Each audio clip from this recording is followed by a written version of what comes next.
Assalamualaikum warahmatullahi wabarakatuh. Perkenalkan, nama saya Hendra, NPM 218100420023, kelas A, angkatan 2018. Pada kesempatan kali ini saya akan menjelaskan analisis pembangunan ekonomi daerah untuk memenuhi tugas ujian tengah semester mata kuliah Ekonomi Indonesia. Analisis pembangunan ekonomi daerah. Jenis kebijakan. Kebijakan fiskal. Kasus pembangunan jalan tol. Beberapa tahun terakhir pemerintah Indonesia memutuskan untuk membangun infrastruktur dengan jalan pembangunan jalan tol, yaitu jalan tol Cikopo dan Palimanan. Hal ini menyebabkan jalur puncak yang menjadi jalur arteri yang menghubungkan dua kota besar, yaitu kota Jakarta dan Bandung, beransur-ansur ditinggalkan masyarakat. Demikian juga halnya dengan jalur nasional Pantura. Ekonomi masyarakat di beberapa daerah Pantura seperti daerah Indramayu dan Subang terkenal dampak baik secara ekonomi maupun bisnis. Masyarakat yang daerahnya dilalui tol Cipali, khususnya kedua daerah tersebut, belum tentu merasakan banyak manfaat dari kehadiran tol sepanjang 116,7 km tersebut. Bahkan, ada daerah yang justru mati dengan kehadiran tol tersebut. Manfaat akan dirasakan apabila daerah yang dilewati adalah daerah tujuan perjalanan atau daerah industri, karena kemungkinan hal ini akan mendorong pertumbuhan ekonomi daerah. Namun karena jalan tol bukan merupakan akses lokal, maka daerah-daerah yang dilewatinya justru akan mati.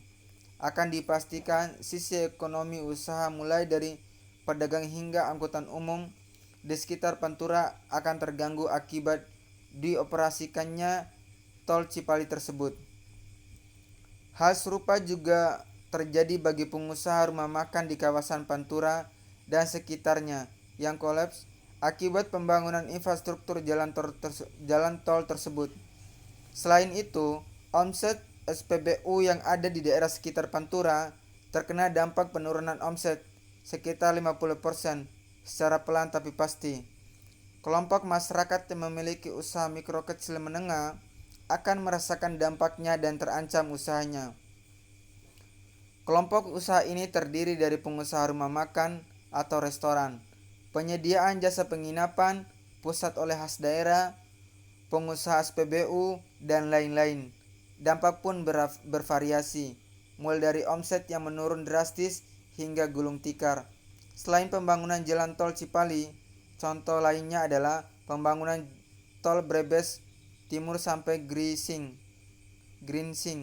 yang juga memberikan dampak yang sama bagi daerah-daerah yang dilewati oleh jalan tol tersebut.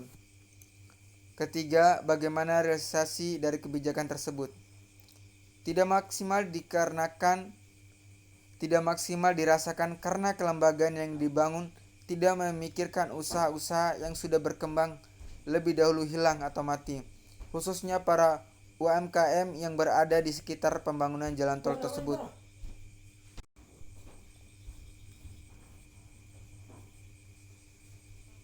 Pembangunan jalan tol oleh pemerintah tersebut tidak seutuhnya dirancang untuk dirasakan oleh semua lapisan masyarakat. Dengan kata lain, dampak yang dirasakan dari pembangunan jalan tol tersebut tidak maksimal diperoleh manfaatnya bagi pertumbuhan perekonomian, dikarenakan pemerintah mengabaikan peran kelembagaan yang mengatur keterlibatan masyarakat dalam pembangunan jalan tol tersebut. 4. Evaluasi. Pada kasus pembuatan jalan tol tersebut, tujuan pemerintah membangun jalan tol adalah secara aspek geografi mendekatkan jarak dan memudahkan akses baik untuk masyarakat sekitar pembangunan tol maupun masyarakat yang jauh dari pembangunan tol. Adanya pembangunan jalan tol ini akan mampu memperlancar kendaraan dan arus barang atau keterbukaan perdagangan, dengan tujuan utama tentunya pada pengembangan ekonomi. Namun dampak ini tidak maksimal dirasakan karena kelembagaan yang dibangun tidak memikirkan usaha-usaha yang sudah berkembang lebih dahulu mati, khususnya para UMKM yang berada di sekitar pembangunan jalan tol tersebut.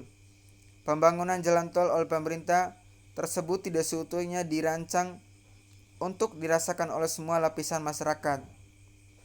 Dengan kata lain, dampak yang dirasakan dari pembangunan jalan tol tersebut tidak maksimal diperoleh manfaatnya bagi pertumbuhan perekonomian, dikarenakan pemerintah mengabaikan peran kelembagaan yang mengatur keterlibatan masyarakat dalam pembangunan jalan tol tersebut. Hal ini sejalan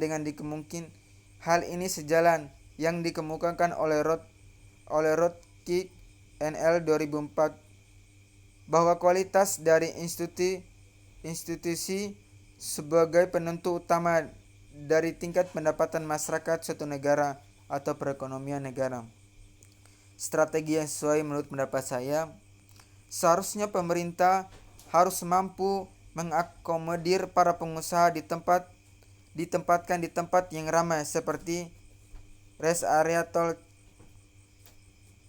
Cikopo Pemalang dengan harga sewa yang terjangkau.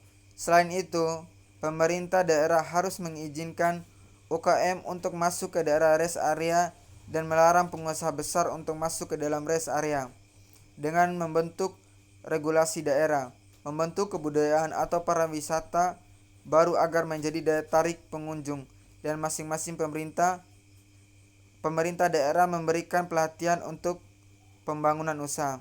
Sekian hasil dari kerja saya. Wassalamualaikum warahmatullahi wabarakatuh.